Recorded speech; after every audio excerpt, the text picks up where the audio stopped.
नमस्कार, देश का सवाल में आपका स्वागत है। मैं हूं रैत राकेश टंडन। रूस यूक्रेन की लड़ाई का आज 8वां दिन है। रूस ने यूक्रेन के 15 से ज्यादा शहरों पर हमले तेज कर दिए हैं। रूस लगातार कीव, खार्किव, लीव समेत कई शहरों पर मिसाइलें दाग रहा है।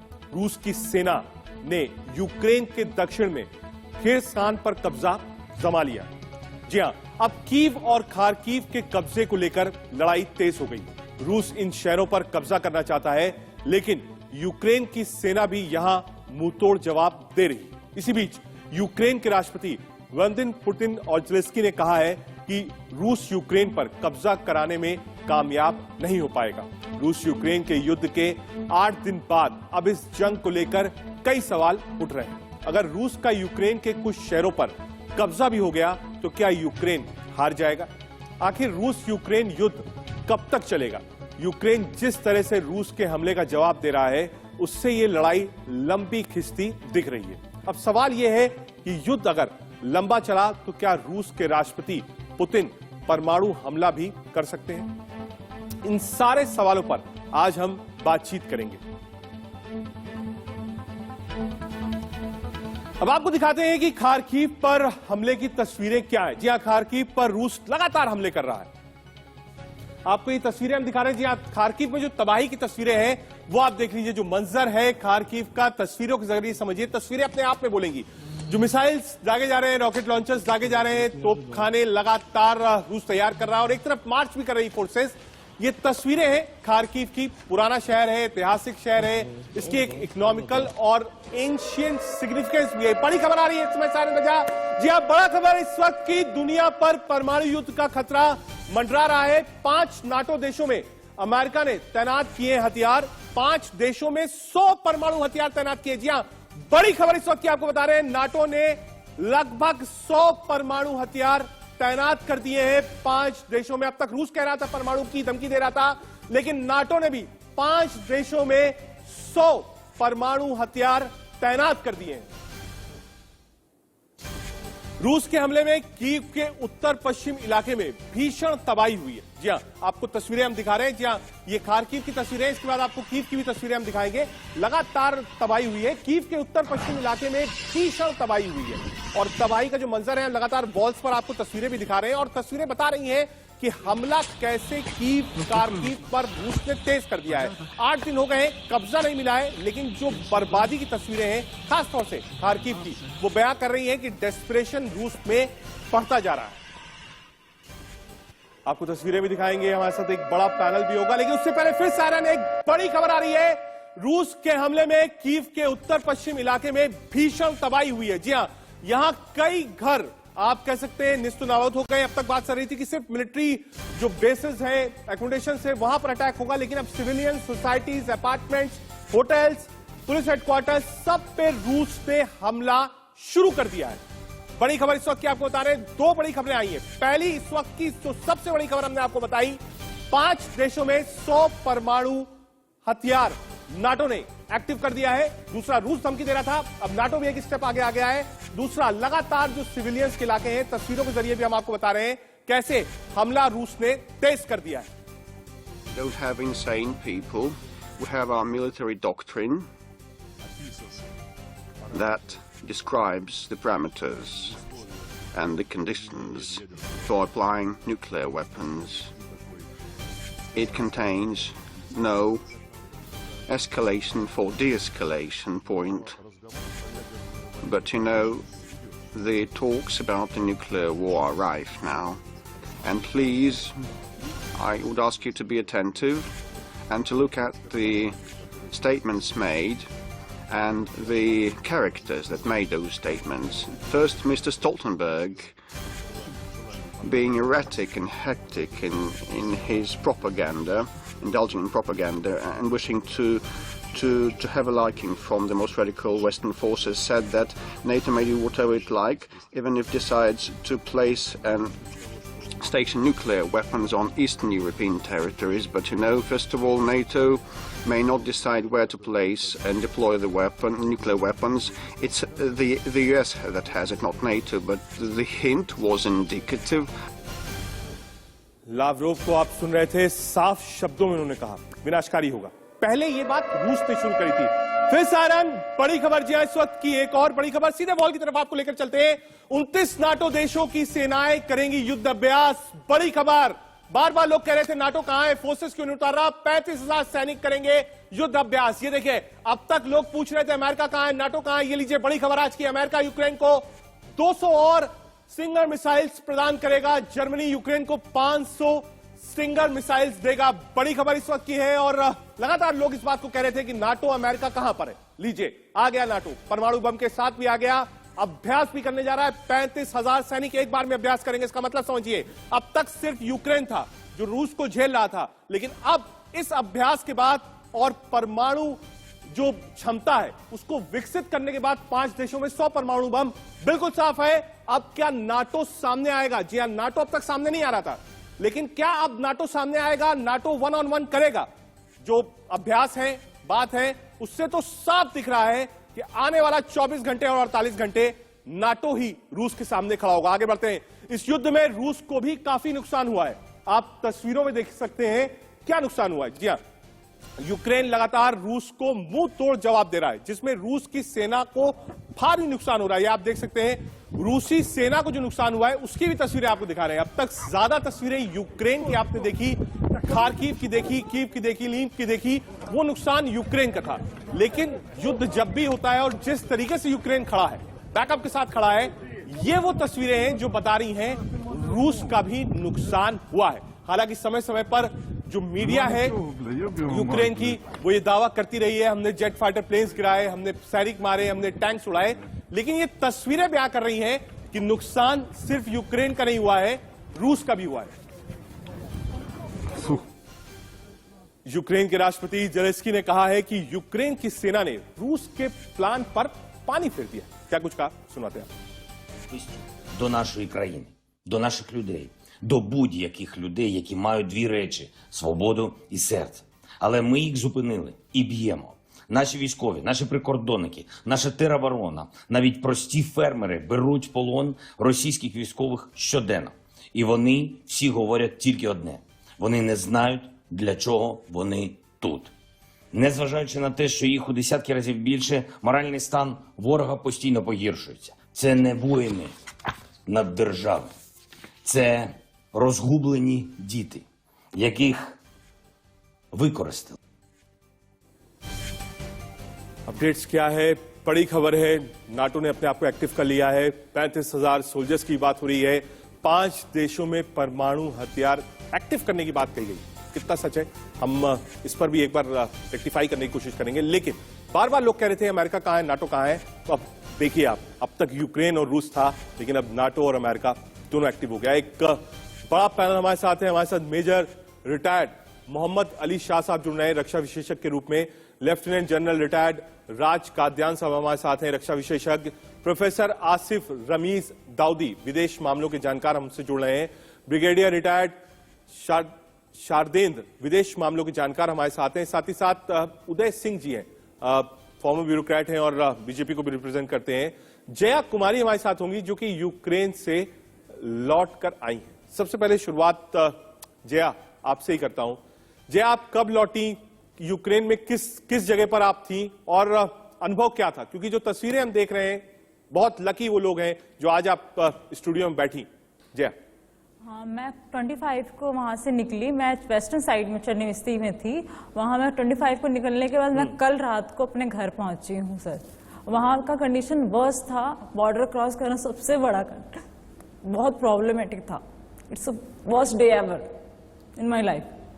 जब दिक्कतें क्या थी? हालांकि तस्वीर में हमको दिख रहा है कि अकोमोडेशन नहीं है, खाने के लिए नहीं है, पानी भी नहीं है, बॉर्डर्स जो बताए गए हैं वहां तक पहुंचना बहुत मुश्किल हो रहा है।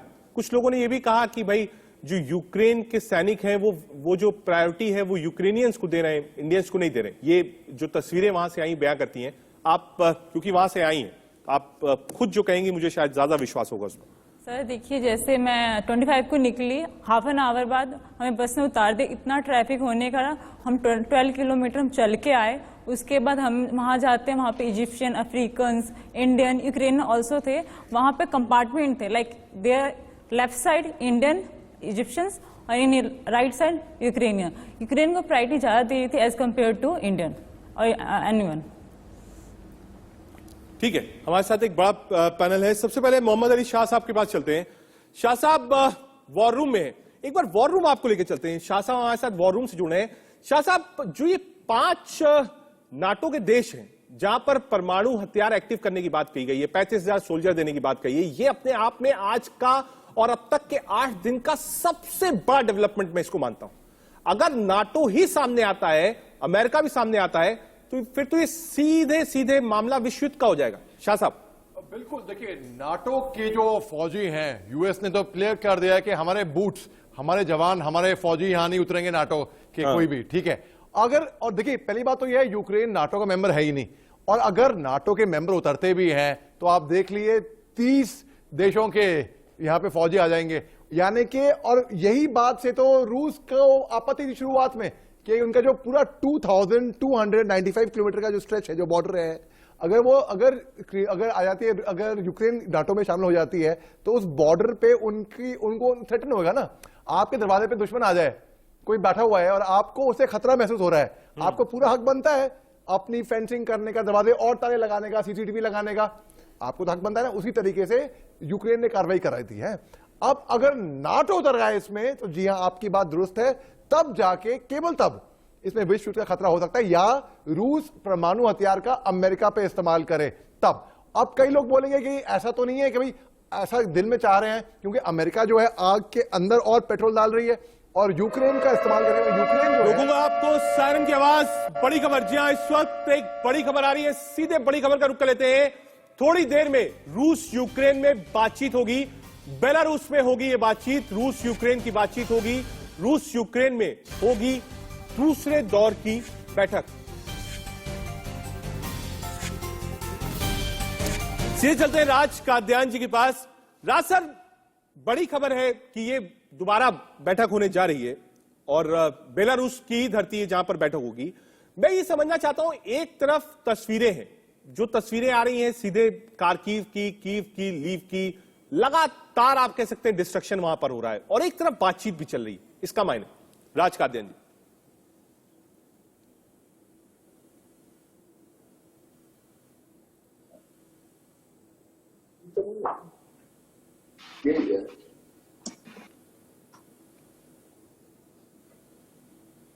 मुझे लगता है राज सर आपका ऑडियो म्यूट है, एक बार अनम्यूट करिए तो शायद आवाज हमको मिल पाए। राज सर,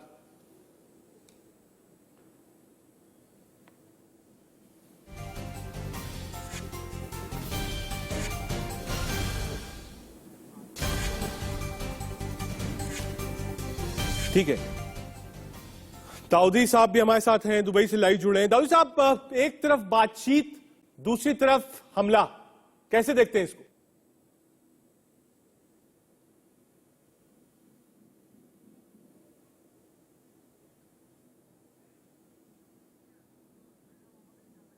ठीक है, मैं आता हूं आपके पास, कुछ ऑडियो में दिक्कत है। एक बार फिर से मेजर मोहम्मद रिटायर्ड अली शाह साहब के पास चलते हैं। शाह साहब, बातचीत हो रही है, अच्छी चीज है, ये तो वेलकम स्टेप है कि हाँ, दो देश जिनमें इतना तनाव है, बातचीत हो रही है, बेलारूस की धरती पर हो रही है। एक तरफ बातचीत, और बातचीत के बाद तुरंत रात में सायरन, सायरन के बाद मिसाइल्स, अटैक्स और फिर तबाही का मंजर। दोनों चीज एक साथ कब तक? देखिए, ये एक रणनीति होती है किसी भी युद्ध की। कहीं पे भी आप जंग लड़ रहे हैं, मैं तो अगर जंग भी लड़े, इंसर्जेंट लड़ रहे हैं, तो एलिमेंट ऑफ सरप्राइज, अचंबा, कि आपके दुश्मन उसको मालूम नहीं होगा कि आप क्या करने वाले हैं, आपकी अगली स्ट्रैटेजी, अगली मूव क्या होने वाली है, कोई गेस ना कर पाए। अगर युद्ध ना भी हो, फर्ज करिए जब मैं जम्मू कश्मीर के इलाके में था, हमने कोई युद्ध नहीं लड़ी वहां पे, लेकिन इंसर्जेंसी लड़ी वहां पे है। तो अगर हम एम्बुश में बैठे हैं, तो दुश्मन को दुश्मन मतलब यानी कि जो मिलिटेंट उग्रवादी जा रहा है, उसको मालूम ना पड़े कि हम आने वाले हैं और हम यहाँ पे छुपे हुए हैं। तो हमारी अगली हरकत क्या है हमें मालूम नहीं होनी चाहिए, उनकी अगली हरकत क्या है उसकी हम खबर रखेंगे। वो कोशिश करेगा कि उनको खबर ना हो। अब शुरुआत में सब लोग ये बात सोच रहे थे कि यूक्रेन अभी तैयार नहीं है युद्ध लड़ने के लिए, इसकी तैयारी कुछ नहीं है, ये वो, हम सब ने सोचा, मैंने भी सोचा ये बात। अब जिस तरीके से यूक्रेन जवाब दे रहा है रूस का, भाई मैं बताऊं, एज अ फौजी मैं कहूंगा कि भाई अभी मैं, वो काबिल तारीफ है, लेकिन एट द सेम टाइम दोनों तरफ से गलतियां हो रही हैं और दोनों तरफ से ये युद्ध होनी ही नहीं चाहिए थी। पहली बात तो रूस ने जो हमला किया इन पे 24 फरवरी को, वो नहीं करना चाहिए था। पहली बात मेरा ऐसा मानना है, क्योंकि युद्ध में फायदा किसी का नहीं होता है, खून खराबा होता है। नहीं, अब और तो हो गया destruction।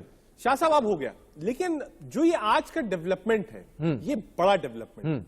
8 दिन के बाद आज नाटो का 5 देशों में परमाणु यंत्र जो है उसको एक्टिव करना और 5 देशों में 100 परमाणु बम विकसित करना, 35,000 सोल्जर्स नाटो के तैयार कर रहे हैं, एक्सरसाइज कर रहे हैं। ये किस तरफ दिखा रहा है इशारा? ये देखिए, अगर ये जमीन पे उतर के आके जंग लड़ते हैं तो कॉमन सेंस खुद कहता है कि अगर 30 शायद देखिए, अमेरिका ने तो पहले दिन से ही मना कर दिया। उसने बहुत साफ साफ कह दिया कि हम अपनी सेना नहीं उतारेंगे। लेकिन अब नाटो के परिप्रेक्ष्य में 35,000 सैनिक का अभ्यास करना और 5 देशों में परमाणु हथियार विकसित करवाना, ये किस तरफ इशारा दे रहे हैं? कहीं ऐसा तो नहीं कि नाटो वेट कर रहा है कि यूक्रेन कब तक संघर्ष कर सकता है, करे, जब लगेगा कि हां संघर्ष खत्म हो रहा है तुरंत नाटो रिप्लेस कर लेगा यूक्रेन को?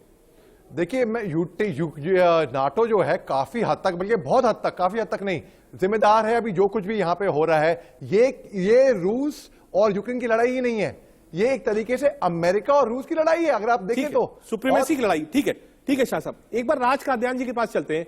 राज काद्यान सर, सवाल वही, अब जो नाटो एक्सरसाइज कर रहा है, नाटो एक्टिव हुआ है, इसको किस परिप्रेक्ष्य में पढ़ते हैं आप?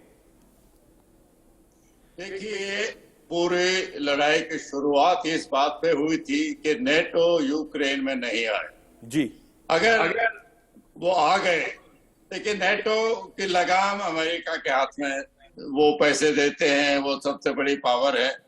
अगर वो आ गए, रशियन की और नेटो फोर्सेस की मुठभेड़ हुई, तो फिर रशिया पहले ही आशंका जाहिर कर रहा है कि अगर ये युद्ध हुआ तो महायुद्ध हो सकता है, और महायुद्ध होगा तो फिर बहुत डिस्ट्रक्टिव होगा, जैसे हथियार लोगों के पास है। तो ये शो ऑफ फोर्स है, ये जो बातचीत चल रही है उस पर दबाव डालने का तरीका है। मुझे नहीं लगता कि नेटो के कोई troops boots on ground Ukraine में आएंगे, और आने भी नहीं चाहिए। अगर आए तो पुतिन का डिटर्मिनेशन तो बिल्कुल साफ है, वो तो बहुत दिनों से कह रहा है कि नेटो यूक्रेन में नहीं आए, इसकी गारंटी मिल जाए। जब गारंटी नहीं दी, जब भी तो उसने हमला किया है। अगर वो अभी भी आते हैं, हथियार तो दे रहे हैं, वो एम्यूनिशन भी दे रहे हैं, पैसा भी दे रहे हैं, लेकिन अगर उनके ट्रूप्स आ गए तो फिर युद्ध का स्कोप बहुत बढ़ जाएगा और पूरी दुनिया उसमें इन्वॉल्व हो जाएगी। ठीक है, शांतेंदु जी भी हमारे साथ हैं, रक्षा विशेषज्ञ। शांतेंदु जी, परमाणु हथियार, बार बार उसी की चर्चा हो रही है। 8 दिन अगर रूस ने संघर्ष किया और कीव और खार्किव पर अब तक रूसी झंडा हमने नहीं देखा, तो क्या ये लगता है कि ये धीरे धीरे अगर कब्जा नहीं हो पाता है अगले 2-3 दिन की तरफ, नाटो की सेना एक तरफ एक्सरसाइज कर रही है, उन्होंने 5 देशों में परमाणु हथियार अपने विकसित किए हैं, तो क्या ये परमाणु युद्ध की तरफ धीरे धीरे मामला बढ़ रहा है? कितनी आशंका आपको लगती है आने वाले दिनों में? देखिए, मेरा ये निजी तौर पे मानना है कि ये अभी स्टेज परमाणु युद्ध की नहीं है। आगे आने वाले दिनों में 48 से 72 घंटे में, जैसे कि खबरें आ रही हैं और जिस तरीके से हमले जारी हैं खार्किव और कीव पे, खार्किव किसी भी समय फॉल कर सकता है और उस पे रूसी सेना का कब्जा हो सकता है। कीव को, जहां तक कीव के लिए जो रूस की मैकेनाइज्ड कॉलम है वो आगे की तरफ बढ़ रहे हैं। हमारे समझ से वो 15 से 20 किलोमीटर पीछे है, जैसा कि यूक्रेन दावा कर रहा है। और जैसे वो उनका शिकंजा और नजदीक आएगा, जैसे उन्होंने लेटेस्ट न्यूज थी कि कम्युनिकेशन सेंटर को भी टारगेट किया हुआ है, और उनका मकसद ये है कि कीव जिस दिन रूस के कब्जे में आ जाएगा, खार्किव एज इट इज आपका ब्लैक सी के पोर्ट ऑलरेडी रशिया के पास है, ये एक स्टेज बन रही है यूक्रेन को शांति वार्ता की तरफ लाने। ठीक है, परमाणु हथियारों का जगीरा क्या है, रूस ने कहां तक कब्जा किया है, वॉर रूम आपको लेकर चलते हैं। वॉर रूम में आपको मैप के जरिए समझाएंगे कि आखिर रूस और यूक्रेन के बीच में अब तक संघर्ष कहां तक पहुंचा है और परमाणु हथियार जो नाटो ने एक्टिव किया है उसका मतलब क्या है। Over to you Tushar.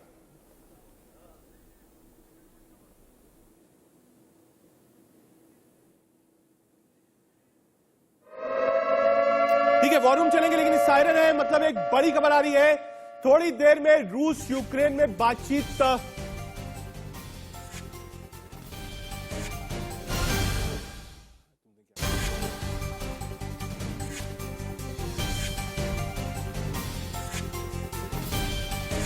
रूस ने अमेरिका से स्पेस सहयोग तोड़ा। जी हां, अमेरिका को रॉकेट इंजन की सप्लाई रोकेगा रूस। इस वक्त की बड़ी खबर आपको बता रहे हैं, रूस ने अमेरिका से स्पेस सहयोग तोड़ दिया है।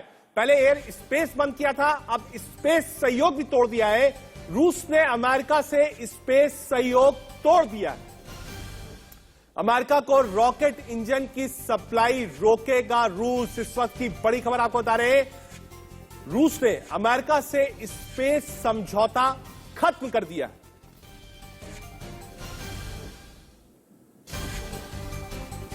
ठीक है, वापस अपने पैनल की तरफ चलेंगे। हमारे साथ राज काद्यान जी। राज काद्यान जी, आप ही से बात कर रहे थे, ये डेवलपमेंट्स जो धीरे धीरे हो रहे हैं, एयर स्पेस बंद करना, स्विफ्ट से बात करना, उसके बाद आज जो रॉकेट फ्यूलिंग है वो भी मना कर दिया है रूस ने कि अब उसके साथ आगे नहीं चलेंगे, तो कड़वाहट तो बढ़ती जा रही है।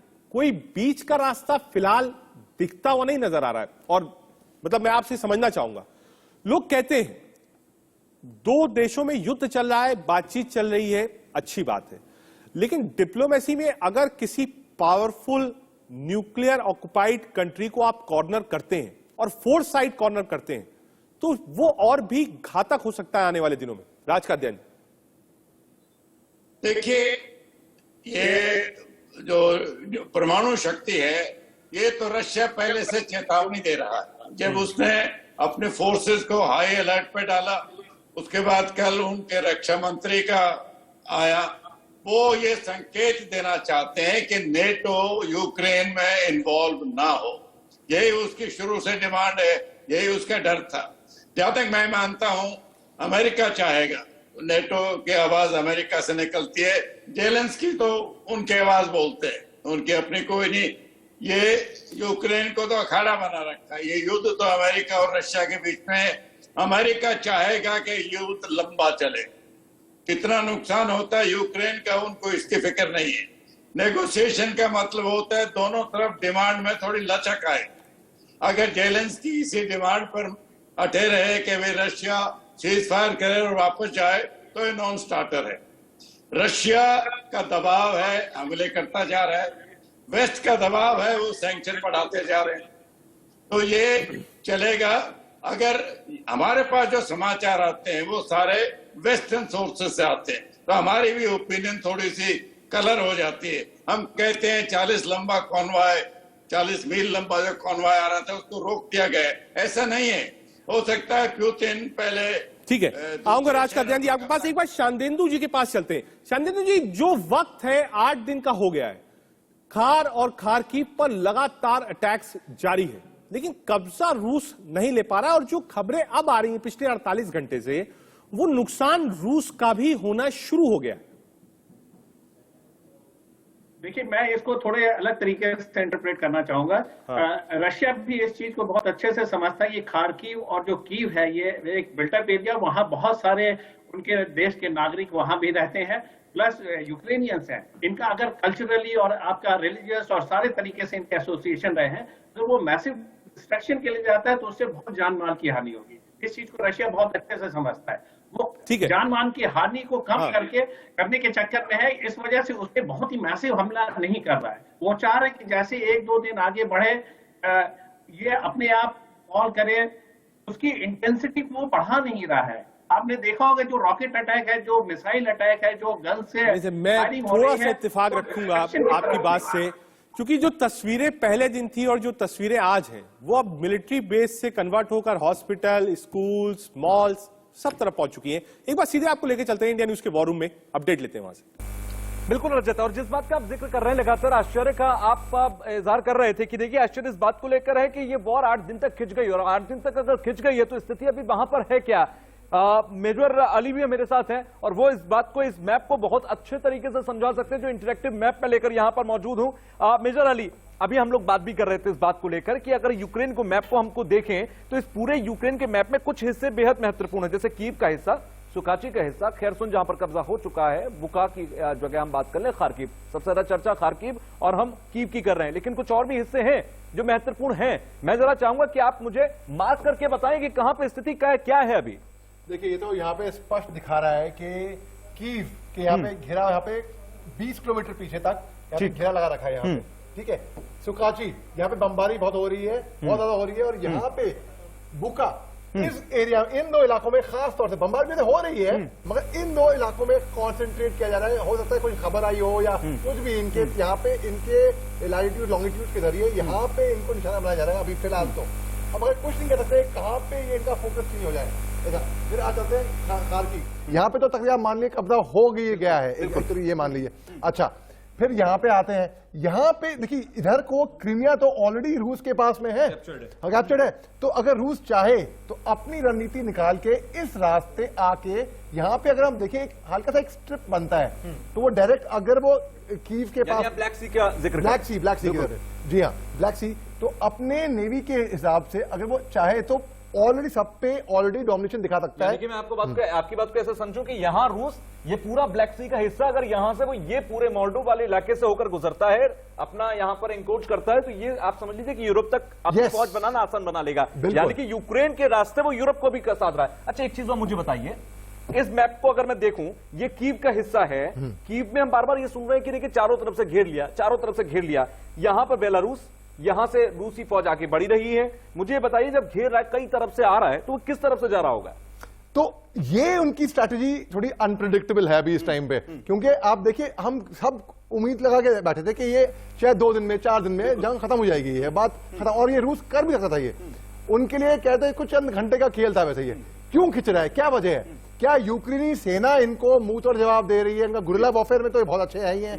क्या वहां के लोग जो सिविलियंस भी इनको एड़ी चोटी का जोर लगा रहे हैं? इनके आसपास भी हम देखें ब्लैक सी का हिस्सा है, बिल्कुल यहाँ पे, यहाँ से आते ना, और बेलारूस के लोगों ने ही तो साथ दिया था रूस का, इन्होंने ओपन कर दिया अपने गेट्स, अपने बॉर्डर के, आ जाओ घुस जाओ, और अमेरिका ने भी इनको फिर डंडा मारा बेलारूस को कि तुमने क्या। अगर बेलारूस के रास्ते से आ रहा है, यानी कि ये आसान है कीव जाना, जी आराम से, यहाँ से दूरी कितनी है? यस, दूरी कितनी है फिर ये, और बेलारूस इनको साथ दे रहा था ऑलरेडी रूस का, मगर अब ये इनकी स्ट्रैटेजी क्या है कोई नहीं कह सकता, लेकिन एक अंदाजा लगा सकते हैं कि वो चाह रहा होगा कि वो इसी रास्ते से और ज्यादा अपना एरिया डोमिनेट करें। और ये रास्ता कहीं ना कहीं एक मैं मैप में भी दिखाता हूं, ये देखिए दूसरा मैप दिखाएं अगर, तो इस मैप के जरिए आप देखेंगे कि जो लगातार हमले चल रहे हैं, ये काला सी आप देखिए, यहां से अगर ये आगे बढ़ता है काले सी को, ये क्रीमिया के हिस्सा, तो जैसे आप मोहम्मद अली बता रहे हैं, ये पूरा तो हिस्सा है इनके पास। अब यहां से अगर ये आगे बढ़ता है तो ये पूरा मोल्डोव का इलाका होते हुए ये यूरोप तक आराम से जगह बनाएगा,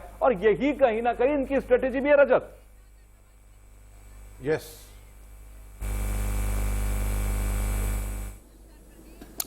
हम वॉर रूम आपको लेकर गए थे, हमने आपको नक्शे के जरिए बताया रूस कहां कहां तक आगे बढ़ रहा है। पूरा पैनल हमारे साथ रहेगा, सिर्फ 30 सेकंड, एक नजर इस वक्त की सुनिए।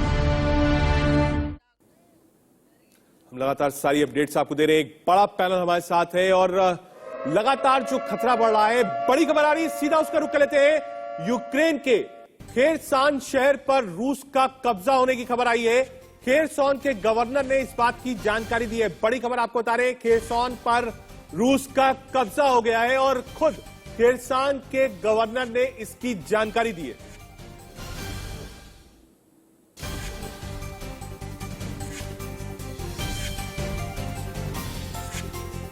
शादेंदु जी के पास चलते हैं। शादेंदु जी, खुद खेरसान के गवर्नर ने यह बात कही है कि वो वहां पर कब्जा रूस का हो चुका है। खेरसान स्ट्रैटेजिकली कितना इंपॉर्टेंट पार्ट यूक्रेन का? ये देखिए, खेरसान पे जो कब्जा हुआ है, ये ईस्टर्न और south eastern portion of Ukraine पे हुआ है।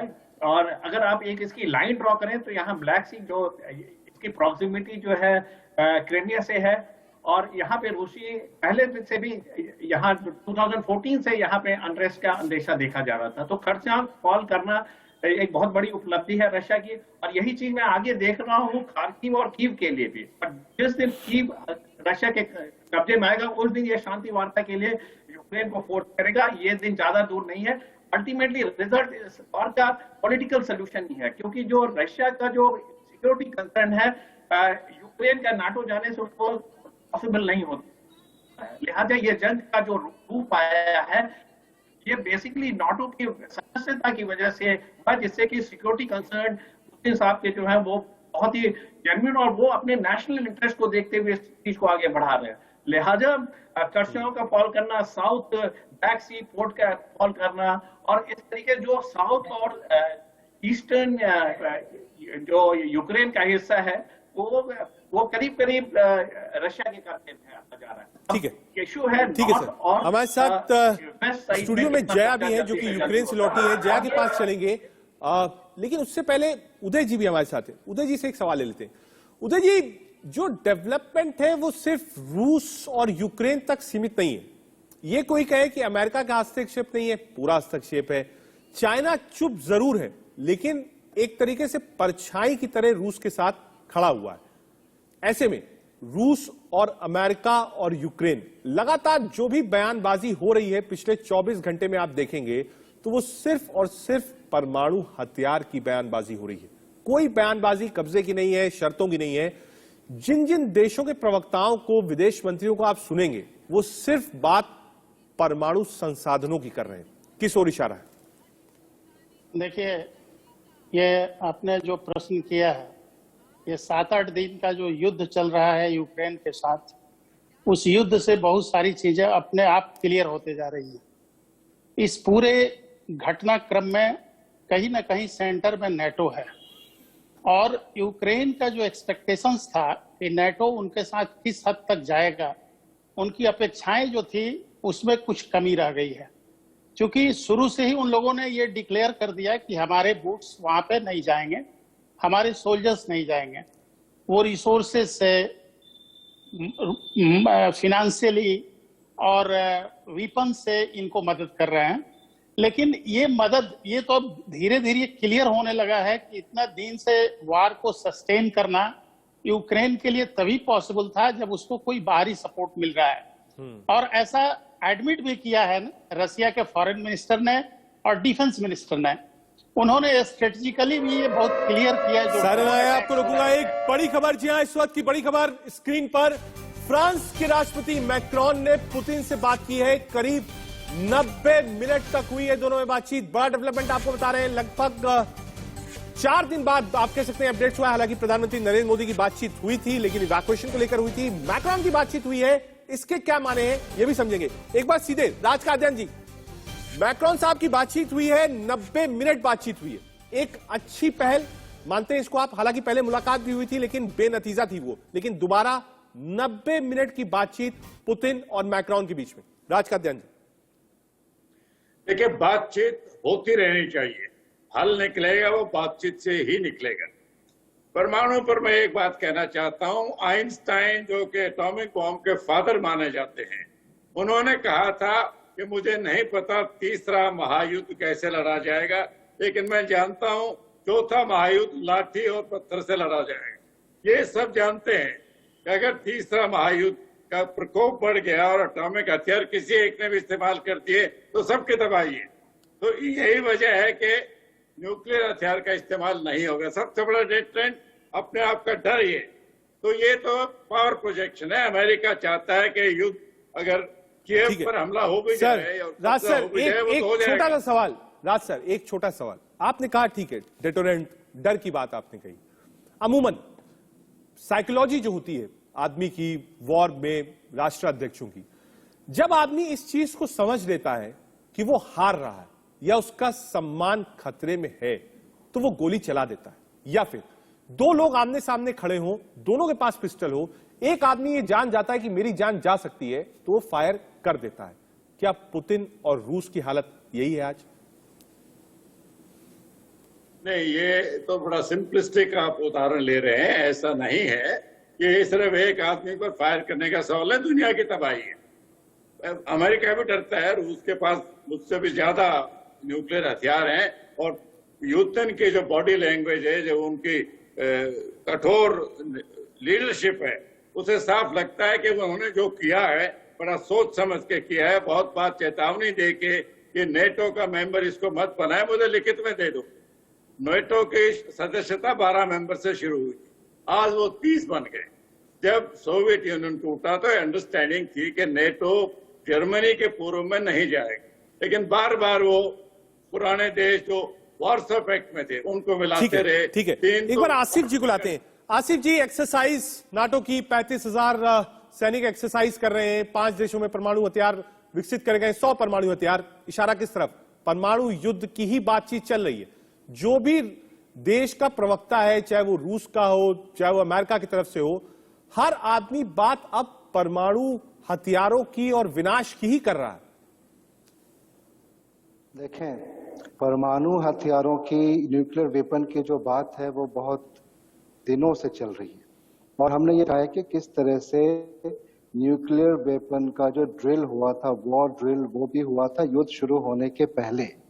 लेकिन एक बात जो समझने वाली वो ये है, जो मैं कई डिबेट्स में कहता रहा हूं, आज भी मैं आपके इस चैनल पे इस माध्यम से यही कहना चाहूंगा कि ये बिल्कुल इतना आसान नहीं है, और मुझे दूर दूर तक ऐसा नहीं लगता है कि कोई भी न्यूक्लियर वॉर होने की पॉसिबिलिटी अभी सामने नजर आ रही है, एक्सेप्ट इन वन कंडीशन। वो यही है, जैसा अभी कई पैनलिस्ट भी कह रहे थे और मैं भी कहना चाहूंगा कि देखिए, डिक्टेटोरियल अप्रोच तो हो गया है पुतिन का, जैसे एक डिक्टेटर होते हैं कि हमें किसी की नहीं सुननी है। कल आपने देखा होगा कि UNGA की जो मीटिंग थी, उसमें भी कैसे 141 मुल्कों ने जो कहा, इसके फेवर में रेजोल्यूशन जो आया है, तो आप ये समझिए कि 141 मुल्कों का प्रेशर, भले ही UNO क्या कर रहा नहीं कर रहा वो एक दूसरा डिबेट का मुद्दा हो सकता है, लेकिन 141 मुल्कों ने मना किया है। 5 ऐसे मुल्क हैं जो इसके सपोर्ट में है, और आपको हमको सब मालूम है, और जैसे 35 मुल्कों ने एब्सटेन किया। अब ऐसी जब सिचुएशन आती है तो ये चीज तो जहन में रखना ही होगा, किसी भी डिप्लोमेटिक चैनल्स पे या किसी भी बड़े वर्ल्ड के लीडर को ये समझना ही पड़ेगा कि इतने सारे मुल्कों में इस तरह से वर्ल्ड वॉर 3 जो, अगर हालांकि विदेश मंत्री जो रशिया के हैं वो ये कह रहे थे, जो मैंने सुना उसमें, कि अगर अगला वॉर होगा या वर्ल्ड वॉर 3 होगा तो मेरे ख्याल से वो न्यूक्लियर वॉर ही होगा। लेकिन अभी मुझे उसके आसार कम नजर आए, क्योंकि आपने साथ में ये चीज नोटिस की होगी। शांदेंदु जी के पास है, ठीक है, आ रहा हूं आसिफ जी, आ रहा हूं आपके पास। शांदेंदु जी का एक बार रुक कर लेंगे। शांदेंदु जी, ये डिस्कशन का पार्ट है, आ रहा हूं आसिफ जी, आऊंगा आपके पास, 1 मिनट दीजिएगा। शांदेंदु जी, ये डिस्कशन का पार्ट है कि आगे क्या होगा, ना मुझे पता है ना आप लोगों को पता है। हम लोग तो जो साइट्स होती हैं उसको देखते हैं, जो डेवलपमेंट्स होते हैं उसमें जोड़ते हैं और आप लोगों से बातचीत करते हैं। बहुत जरूरी है ये समझना कि पुतिन साहब के दिमाग में क्या चल रहा होगा। अगर आपने उनको टेलीविजन पर देखा हो, मीडिया के माध्यम से, वो कई बार सामने आए, कई बार मीडिया से वो मुखातिब हुए, जो बॉडी लैंग्वेज है पुतिन की, वो क्या कहती है? मैं उसके ऊपर जरूर कमेंट करना चाहूंगा। सबसे पहले पुतिन जी का जो है एक बड़ी सूझी समझी पॉलिटिकल और मिलिट्री अंडरस्टैंडिंग के साथ उन्होंने ये ऑपरेशन लॉन्च किया। नंबर 1, उनके दिमाग में बिल्कुल अपने राष्ट्रीय मुद्दे बिल्कुल क्लियर है कि उनको इस वॉर से क्या रिजल्ट चाहिए। उसमें भी उनके अंदर कोई भी एम्बिग्यूटी या कोई कंफ्यूजन नहीं। यूक्रेन को नाटो में ना जाने के लिए रोकने के लिए उनके जो सिक्योरिटी कंसर्न वो प्राइम इंपॉर्टेंस रशिया के लिए बहुत जरूरी है, क्योंकि अगर आप नाटो की हिस्ट्री में जाके देखें तो 12 कंट्री से शुरू हुआ था और जर्मनी से फर्दर ईस्टवर्ड आने की कोई इसकी संभावना नहीं थी। लेकिन यूएसआर के 3-4 कंट्री भी नाटो के मेंबर बन चुके हैं। जॉर्जिया और यूक्रेन का मामला ऐसा था जिससे उसके सिक्योरिटी को डायरेक्ट थ्रेटन था। अगर आपके नेबर में नाटो कंट्रीज का डिप्लॉयमेंट या उनके मिसाइल्स का डिप्लॉयमेंट होता है, जैसे कि पोलैंड और हंगरी में हुआ, इस तरीके से नाटो के जो उनके सिक्योरिटी कंसर्न वो उनको बहुत दबाव डालते हैं उनके ऊपर। उन्होंने एक स्टेटमेंट भी दिया था कि जब यूएसएसआर के 15 कंट्रीज इंडिपेंडेंट हुए थे तो उनको एक तरीके का एक मेमोरेंडम ऑफ अंडरस्टैंडिंग साइन करना चाहिए था, जिसमें सदस्य नहीं बनेंगे, जिससे कि उनका सिक्योरिटी इशू इंटैक्ट रहते। लेकिन ऐसा उस समय हुआ नहीं। उस समय रशिया दूसरे दौर से गुजर रहा था। उसमें प्रेस्टरका, ग्लासनोड की बात हो रही थी, गोर्बाचोव साहब लिबरलाइजेशन की तरफ जा रहे थे। उन्होंने इस मुद्दे को नजरअंदाज किया, जिससे कि रशिया को 10 से 15 साल लग गए अपने इकोनॉमी को उभारने में, अपने को मिलिट्री रूप से फिर से एक सुदृढ़ करने में, और अल्टीमेटली ये स्टेज आया है जहां यूक्रेन चेंज हुई तो वो नाटो की तरफ अग्रसर हुआ। उन्होंने रशिया के सारे पीस टॉक, सारे वार्ताएं, सारे प्रपोजल को ठुकराया। इवन अभी भी युद्ध के समय में भी एक शांति वार्ता कमिटमेंट उनका है, और लोग इस बात को कहते हैं कि एक सोच वाले राष्ट्रनेता है वो, और जिद्दी भी है। ठीक है, एक बार मोहम्मद अली शाह साहब का रुख कर लेंगे। मोहम्मद अली शाह साहब, चिनानाव की तेल डिपो में लगी हुई जो आग है वो तस्वीरें हम आपको दिखा रहे हैं। रेडियो स्टेशन ध्वस्त किया है, मिलिट्री बेसिस ध्वस्त किए हैं, लगातार हम तस्वीरें दिखा रहे हैं जब आपसे बातचीत कर रहे हैं। यूक्रेन के भी कई दावे हैं कई फाइटर जेट्स गिरा लिया, एक ब्रिगेडियर लेवल का ऑफिसर था उसको ही मार दिया, कह रहे हैं साहब कई टैंक्स जो थे वो विस्फोट में रूस के यूक्रेन ने उड़ा दिए। संघर्ष यूक्रेन कर रहा है, कब तक करेगा? बड़ा अच्छा सवाल है आपका। देखिए, यूक्रेन जो है वो कह रहा है कि हम हार नहीं मानेंगे, घुटने नहीं टेकेंगे। उनके जो नागरिक हैं वो लड़ने को तैयार हो रहे हैं खुद ब खुद।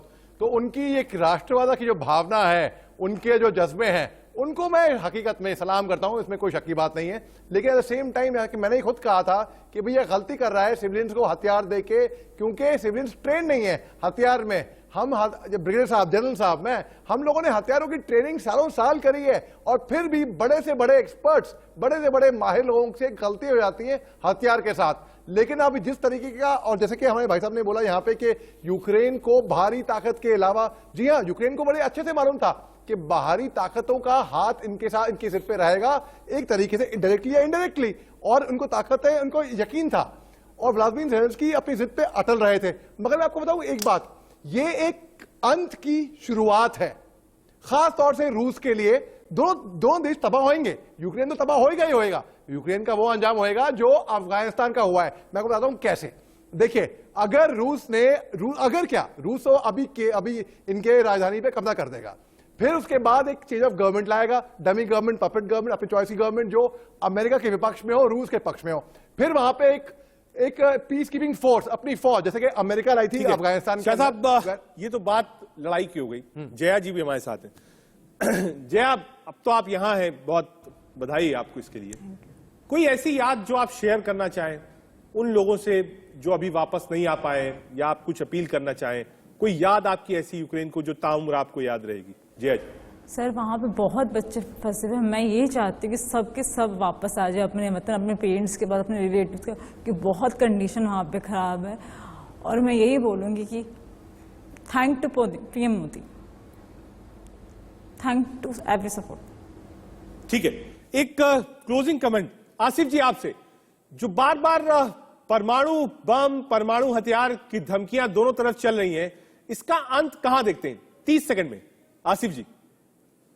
देखें, इसका अंत मैं यही कहूं कि सबसे पहले तो आज मेरा दिल बहुत रोया जब मैं कई स्टूडेंट्स के वीडियोस देख रहा था और जया जी को भी सुन रहा था, और मुझे मेरी दुआएं हैं कि बिल्कुल सब ठीक हो जाए और वहां के लोग जल्दी आ जाए। इसका अंत मैं यही देख रहा हूं कि अभी जो हालात हैं, अगर तो नेटो का इन्वॉल्वमेंट हो जाता है फोर्सेस का मिलिटरीली, जो कि इंडिकेशंस मिल रहे हैं, हालांकि बहुत दिनों से ये कहा जा रहा है कि नहीं होगा, जो बाइडेन ने कहा कि ऐसा कुछ नहीं करेंगे, हम लिटरली वहां तो नहीं जाने वाले हैं। वक्त की थोड़ी कमी, तमाम सपोर्ट, वक्त की थोड़ी कमी, ठीक है, समझ गया। अभी नाटो का हस्तक्षेप नहीं आया। राज कादियान जी, क्लोजिंग कमेंट आपका 30 सेकंड में। नाटो अब क्या करेगा? नेटो सिर्फ बॉर्डर के पास खड़ा होकर अपनी ताकत दिखाता रहेगा, लेकिन वो अपने सिपाही यूक्रेन में नहीं भेजेगा। अगर भेजा तो ये न्यूक्लियर बटन दबाने के बराबर। ठीक है सर, आप सब जुड़े, आज वक्त इतना ही है। देश का सवाल में एक बड़ा पैनल था, और समझने की हमने कोशिश करी कि बार बार जो परमाणु हथियार की धमकी दी जा रही है, वो धमकी है या वाकई वास्तविकता में बदल सकती है। लोगों ने कहा अभी कुछ नहीं कह सकते। रूस लगातार हमले जारी रख रहा है। अच्छी बात है कि रूस और यूक्रेन के बीच में बेलारूस की धरती पर बातचीत भी हो रही। देश का सवाल में आज के लिए इतना ही। देश और दुनिया की बाकी खबरों के लिए आप देखते रहिए।